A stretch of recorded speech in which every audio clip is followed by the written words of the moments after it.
我军新近披露了有关运20突遇空中特勤一事，其中的细节和模拟要素可谓险象环生。来看详细情况。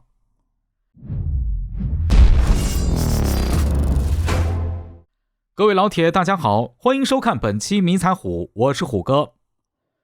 解放军西部战区新近披露了有关运20运输机的相关消息，只是相比过去以往的日常训练，这一次披露的消息明显有所不同。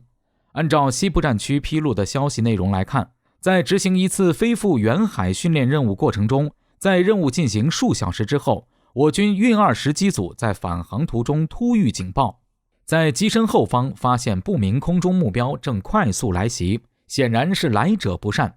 机长随即沉着命令机组做好释放红外箔条弹的准备，同时呼叫附近兄弟单位的战斗机前出驱离。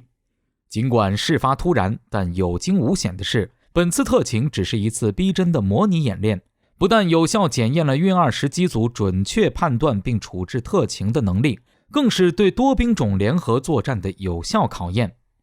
从本次披露的消息内容来看，其中值得分析的要点和细节可谓相当不少。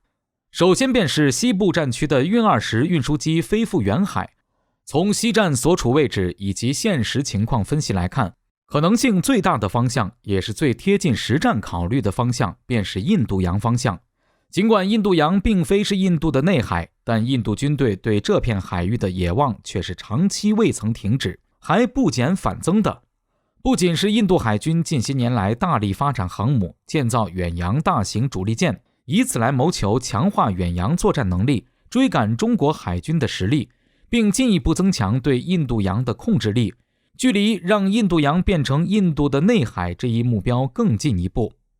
印度空军方面近些年来也是大力发展远程对海作战，印度空军正打算升级多达150架的苏30 MKI 战斗机，换装新的雷达、电子战吊舱，升级航电系统，达到印度空军理想的超级苏30 MKI 标准，并可搭载印度国产的布拉莫斯空射超音速反舰导弹，号称能对中国海军的大型远洋主力舰构成威胁。积极建设自身实力的印度军队当然不仅限于此，其在军事理论上的筹划升级只能说是更加激进。此前就有印度将军公开表示，印度军队将要谋求的目标是在必要时能够截断中国在印度洋上的海上航运线，以此来扼住中国的海上经济命脉。那要按照印度人这思维，只要他们觉得有必要的时候，印度洋上甭管是水里游的还是天上飞的，只要是中国的就都不让过，一律卡死，敢来就敢予以击沉击落。只能说印度军队这是一如既往的口气不小，心比天高，但实际上有没有能力办到，那就是另一回事了。要不然也不会3番5次的来边境挑衅，还次次都被我军揍得鼻青脸肿，大败而归。当然本着料敌从宽的原则，对于印度军队的野心和迅速增长的实力发展，我们也不能掉以轻心。不管是印度海军发展迅速的航母编队，以及由航母舰载战斗机带来的海上防空圈拓展，以及更多的大型主力舰带来的海上区域防空能力提升，还有印度空军积极筹备升级的新式远程重型战斗机，这些都是印度洋海域对空拦截的高威胁目标。我军运20模拟特勤中出现的不明空中目标正快速来袭，实际上也就对应的是这种情况。不管是印度海军的舰载机，还是陆基起飞的印度空军战斗机，均不可轻视。对于运20这种无武装亚音速的大型运输机来说，突遇这种紧急情况，除了呼叫友军战斗机赶来支援，自身的防御手段也是非常有必要的。譬如说本次特勤演练中的机长就下令做好了释放红外箔条弹的准备，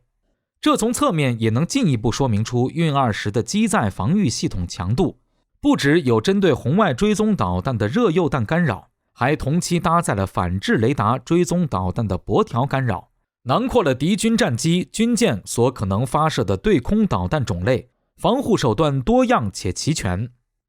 简而言之，本次运20飞赴远海进行的特勤模拟，在突发性以及贴近实战的程度上，确实让人耳目一新，这也代表了我军的运20在执行了多次飞出国门的海外运输任务后，在人员与装备的磨合度、综合水平发挥上都已经达到了新高，真正成为了一支发挥中流砥柱作用的大国战略运输机队。